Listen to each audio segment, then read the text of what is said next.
Alright guys, so we're back with another video. So today we are going to change out a heating element for this, I believe it's a Kenmore dryer. I'm not sure if this is my first time diagnosing this or we already ordered a part and I'm just here to install it, but either way, just here to replace that heating element. So as you can see, you have to get in the back, take off that little duct that's connected to the vent of the dryer. All your screws in the back are going to be 1/4 inch screws unless somebody decided to put different ones on there that was there before you, but for the most part it'll be, you know, all 1/4 inch screws. So there's 3 on the side, left and right, and about 3 in the middle. So that's about 9 screws. After you're done taking them out, just be sure when you grab the panel, if you don't have any gloves, sometimes they're a little bit sharp, you might cut your hand, so just pull it out some towards you and then lift up and then you're good to go. So the heating element, it literally looks like a square. It's at the very bottom, right there. Taking out my meter just to check if everything is in good standing as far as thermal fuses, cut-off fuses, heating element itself. But I guess we're just diagnosing right now because I usually don't do this if I know that I just have to replace this. So it seems like I'm trying to figure out why it's not heating. So, you know, first fuse that I checked was fine. Nothing alarming or anything like that. Same thing with the thermal fuse, everything checked out well. There's another thermostat at the bottom that rarely ever goes out, that's connected to your blower, that's under that white one, but just check it just in case. So right there, I'm just basically squeezing one of the connectors because it felt a little bit loose. It felt a little bit loose, so you don't want any sort of loose connections back there, because if you do, any sort of vibration might make that connector come out of place. It might ground itself, or it just might, you know, cause your dryer to malfunction and not work the way that it should. So just always be careful with that. So right there at the very bottom, you see the heating element. So those connectors that I'm taking off are the ones that are connected to your heating element. So it's just the same thing, guys. You know, get yourself a little multimeter just to be able to check continuity, and, you know, kind of figure out what's going on with, you know, some of the components in the back.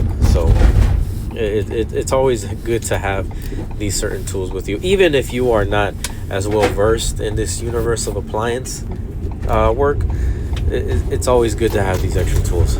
So that heating element only ever carries 2 1/4 inch screws on the side, and as you can see, the little heater coil basically broke, and they usually break because, remember guys, they have power running through them and they're not really that thick. So when you have a lot of power running through it, something as, you know, thin as that, it's going to warp, and after a while it's going to bend so much where it just ends up cracking, or it actually sticks on the housing itself, and that's when it's grounded.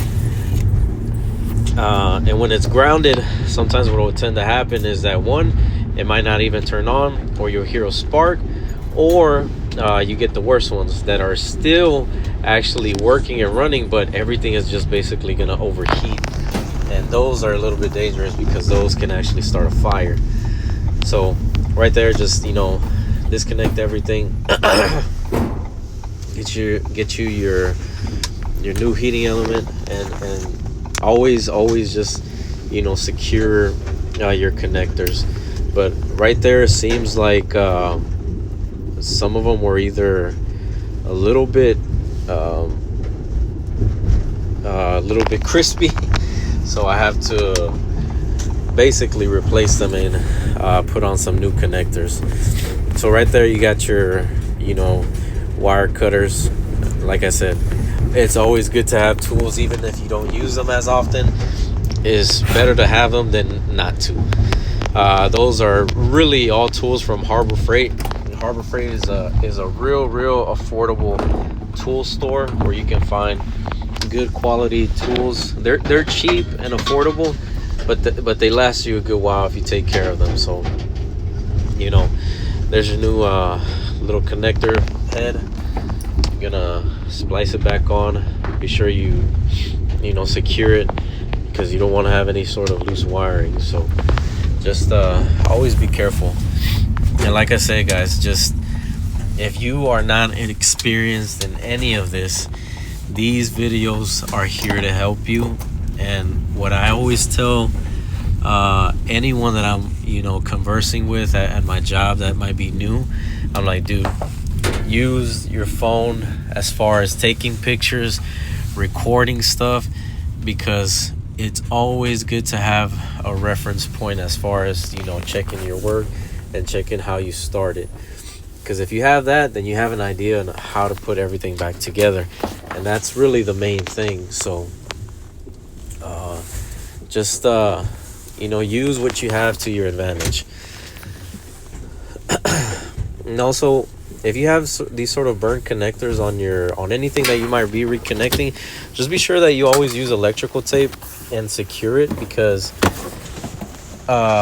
electrical tape can withstand any sort of power running through them, and they won't get brittle or kind of burn up. So just use electrical tape when you're doing these sort of little repairs. Don't use any sort of duct tape or anything like that. Just strictly electrical tape would be the best. So there you see that I'm putting on the new heating element. So you have that thermostat right there that goes within the heating element itself, and it has a little pin right there where you can put it in through one hole and just hold it into place, and that's just kind of to check how hot it's getting from the heating element itself. So those are usually just held on by one screw. Sometimes these don't even have those. They have a different one that actually goes connected on the heating element itself, but this one works fine. It's really the same deal. And when you put it back in, just put it in position, and the same thing as you once took it off. Put it in position and then pull up, because when you took it out, you pulled towards you and then you pulled down, and it just came out. And always align your holes in the back so you can actually mount it the way that you should. So right there, we're basically almost getting ready to leave already, because we're almost done. Just reconnect your connections. Just be sure everything's secured. Don't leave anything that's loose, because you don't want any sort of problems and having to disassemble again, because that's really annoying. So just be sure that everything's tightly connected and nothing's going to be loose that might come off in the process of someone using their appliance. So we're basically almost done. It's just basically us trying to get cleaned up. And like I said, guys, again, these videos are just to help you guys, because trust me, appliance repair is not cheap, especially if you do not have any sort of warranty on your appliances or insurance on your home that covers these sort of repairs. If you don't have anything you want to pay out of pocket, hey, be my guest, but it's gonna be pretty expensive. So these videos are just to help you and save you a quick buck. And remember, we're just learning how to install these parts. It's another thing actually learning how to diagnose and figure out why certain things happen. If you guys want any sort of videos like that for us to show you how to diagnose properly, just let us know in the comment section below, and we'll try to make something happen. So right there, I'm just checking if everything's blowing. Obviously it is, because you see all that link going everywhere, and you can actually see the heating element itself glowing already. So that just everything's up in order. But yeah, anyways, guys, appreciate you guys for watching. I'll try to make another video as soon as I can, but hit the like button, subscribe, and peace till next time.